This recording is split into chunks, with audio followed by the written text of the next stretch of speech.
आगे बढ़ते हुए एक और बड़ी खबर भोपाल से। उपचुनाव में पड़ोसी राज्यों के दिग्गजों को बुलाएगी कांग्रेस। एमपी में कांग्रेस के लिए शिवसेना भी लगाएगी जोर।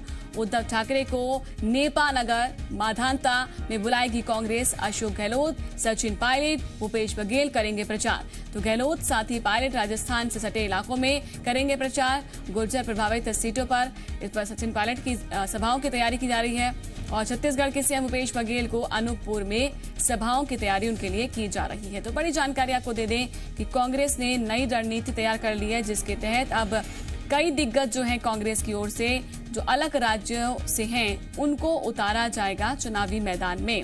और लगातार लाइव हमारे साथ बने हुए हैं संदीप, सीधा उनका रुख करेंगे। संदीप, उपचुनाव में पड़ोसी राज्यों के दिग्गज, साफ तौर पर संदेश है कि अब अपना दमखम दिखाने की तैयारी में कांग्रेस दिखाई दे रही है। बिल्कुल, और कोई कसर छोड़ना नहीं चाहती है कांग्रेस, और उसी का नतीजा है कि जो बाहर के राज्यों के भी जो दिग्गज नेता हैं जिनका प्रभाव इन सीटों पर हो सकता है, उनको बुलाया जाएगा। देखिए, ग्वालियर चंबल की कई सीटों पर गुर्जर बाहुल्य वोटर्स हैं और ये गुर्जर वोट जीत हार का गणित भी तय करते हैं। तो ऐसे में सचिन पायलट को यहाँ पर बुलाया जा रहा है। सचिन पायलट का गुर्जर वोटों में खासा असर है, प्रभाव रखते हैं। तो कांग्रेस के लीडर है और सिंधिया प्रभावित इन क्षेत्रों में अगर उस असर को कम करना है, बीजेपी का असर कम करना है, सिंधिया के खिलाफ में कोई मैदान में उतारना है, तो सचिन पायलट को उतारा जा सकता है। इसी तरह से शिवसेना की मदद भी ली जा सकती है, जिसमें मानधाता और नेपानगर जो महाराष्ट्र से सटे हुए इलाके हैं। मध्य प्रदेश छत्तीसगढ़ में के मिश्रा जी, कांग्रेस की तैयारी दिखाई दे रही है। अब अलग राज्यों से आप बुला रहे हैं प्रचार के लिए। बीजेपी पहले ही तंज कर चुकी है कि आपके पास कोई ऐसा चेहरा नहीं है जिसको आप प्रचार में उतारेंगे। क्या कहेंगे इस पर? जी, पहले तो देखिएगा कि हमें अपनी सत्ता की पुनः वापसी जी नीति क्या होगी, उसके लिए भारतीय जनता पार्टी की किसी भी राजनेता की हमें सलाह की आवश्यकता नहीं है। और मध्य प्रदेश के पड़ोसी राज्यों से जो लीडर हमारे नेता माननीय कमलनाथ जी ने अपनी रणनीति के तहत लाने की कोशिश की है, वो हमारी राजनीति और इलेक्शन की रणनीति का एक हिस्सा है।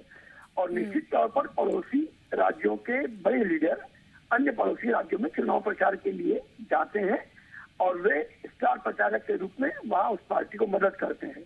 तो उसी रणनीति के तहत ये नेता यदि आमंत्रित होते हैं, मैं सोचता हूँ कि भारतीय जनता पार्टी को इस पर दर्द नहीं होना चाहिए। लेकिन सवाल ये उठ रहा है ना कि आपके पास उतने मजबूत कैंडिडेट नहीं है, इसीलिए आप बाहर से बुला रहे हैं। देखिएगा नैन्सी जी, यदि हमारे पास मजबूत कैंडिडेट नहीं होते और हमारे लीडर माननीय कमलनाथ जी दमदार चेहरा नहीं होते, तो जो सैलाब उनकी सभाओं में आ रहा है वो सरकार द्वारा प्रायोजित नहीं है, वो आरटीओ द्वारा बसों में भेजा गया नहीं है, वो कलेक्टर द्वारा आंगनबाड़ी के कार्यकर्ताओं के रूप में बुलाया गया नहीं है। और उन सबके बावजूद भी कुर्सियां मुख्यमंत्री और शिवराज सिंह चौहान जी की और ज्योतिरादित्य सिंधिया जी की खाली होती है। तो हमारे लीडर के लिए तो सैलाब स्वस्फूर्ति से आ रहा है। तो जब लीडर के लिए सैलाब आ रहा है तो वो सैलाब ही तो वोटों में परिवर्तित होगा। लेकिन शिवसेना को भी अब आप लाने वाले हैं, उद्धव ठाकरे यहाँ पर आ रहे हैं, तो आपको लगता है कि बहुत इससे फायदा होने वाला है? क्योंकि उद्धव ठाकरे आएंगे, अशोक गहलोत आएंगे। नैन्सी जी, देश के बड़े राज्य के हमारे कोalition पार्टनर हैं, तो यदि वो आएंगे तो हमारी ताकत में इजाफा होगा और निश्चित तौर पर होगा। जब महाराष्ट्र में यदि वो हमारे साथ सरकार चला रहे हैं, हम उनके पार्टनर हैं या वो हमारे पार्टनर हैं, तो हमें मदद करने के लिए क्यों नहीं आए?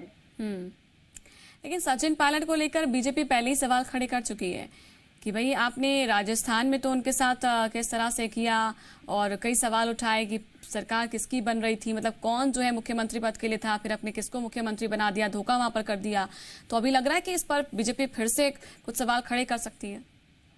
देखिए, सवाल करने वाली बीजेपी को जवाब देना चाहिए कि जिस बीजेपी ने सचिन पायलट जी के कंधे पर बंदूक रखकर अशोक गहलोत साहब की सरकार गिराना चाहिए थी और वो उसमें नाकाम हुई, तो जवाब तो बीजेपी को देना चाहिए। जवाब बीजेपी हम तो थोड़ी लेगी।